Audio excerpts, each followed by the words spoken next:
Gout typically affects males with cardiovascular risk factors and women after menopause, and it results from the deposition of uric acid crystals in joints and periarticular tissues.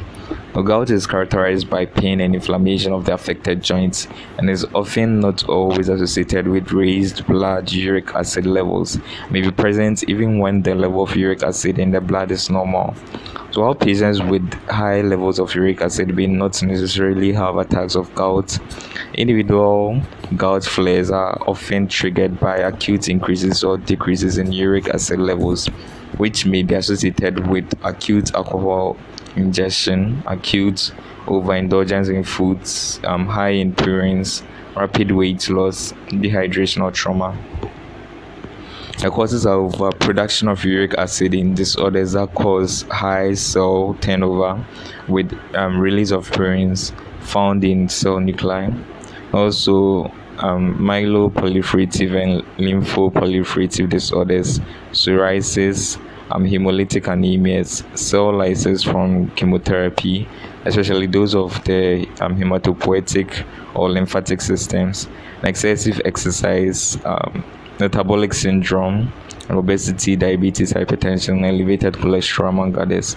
Also, impaired excretion of uric acid, renal impairment, lead neuropathy, starvation or dehydration, drugs, for example, thiazide and loop diuretics, cytotoxic drugs, pyrazinamide, and alcohol ingestion. Also, inherited purine metabolic disorders, for example, Lesch-Nyhan syndrome, Lesch-Nyhan syndrome. The symptoms are excruciating pain and swelling, usually of a joint, classically the big toe, but may affect the knee, ankle, and wrist, and also multiple joint pain and joint swelling. The signs that are usually elicited are inflamed, swollen, and tender joints, migratory polyarthritis, tophi in soft tissue, atophy in soft tissues, like helix of the ear, fingers, toes, pre-patellar beza, and only cranium, also fever. Investigations are FBC, ESRB, creatinine, serum uric acid, blood glucose, serum lipids, X-ray of affected joints, and joint aspirator culture and polarized microscopy. Main treatment objectives are to relieve acute pain, to reduce joint inflammation, to prevent recurrent attacks and joint damage, and to prevent uric acid crystal deposition in soft tissue. Non-pharmacological treatment: you optimize weight, you reduce protein in diets, for example, liver, kidneys, shellfish, and yeast extracts. Also, reduce alcohol intake to less than 14 units per week in men and women, and you avoid highly sweetened soft drinks and other beverages or foods. Encourage to drink more than 2 liters of water daily and avoid dehydration.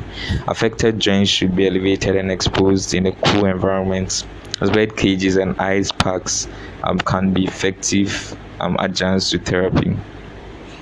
Intense physical exercise should be avoided, but moderate physical exercise should be encouraged, and you identify and treat underlying cardiovascular conditions as metabolic syndrome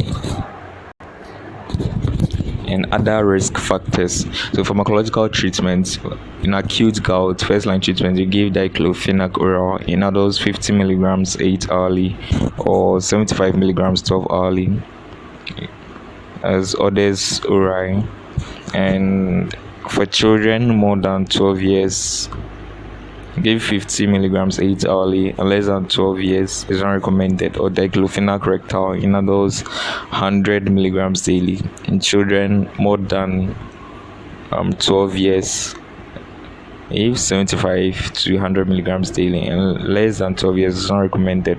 Note that long-term NSAIDs for more than 2 weeks, for example, diclofenac, may cause gastritis and should therefore be given together with the proton pump inhibitor like omeprazole. A second line treatment, you give colchicine oral 500 micrograms 6 to 12 hourly until symptoms relieved, and with a maximum of 6 milligrams per course. A course should not be repeated within 3 days. Or you give prednisolone oral in adults, 10 to 40 milligrams for 1 to 3 days. Chronic gout following treatment of acute gout. You give allopurinol oral 100 milligrams daily, and then you increase by 100 milligrams every 2 to 5 weeks. Adjusted if necessary for renal function until the therapeutic target. A serum uric acid is less than 500 300 is less than 300 micrograms per liter is raised, and a maximum dose of 900 milligrams could be given. I do not start allopurinol until 1 to 2 weeks after inflammation has settled to prevent acute flare. But in patients already on allopurinol, it should be continued and the acute attack treated as usual. So you prescribe lower doses in renal or hepatic failure. Referral criteria: so you refer patients to a dietitian for dietary modification and a weight reducing diet in obese and overweight individuals. Patients with comorbid conditions such as type 2 diabetes, hypertension, dyslipidemia, renal impairment, or not responding to allopurinol should be referred to a physician specialist or rheumatologist.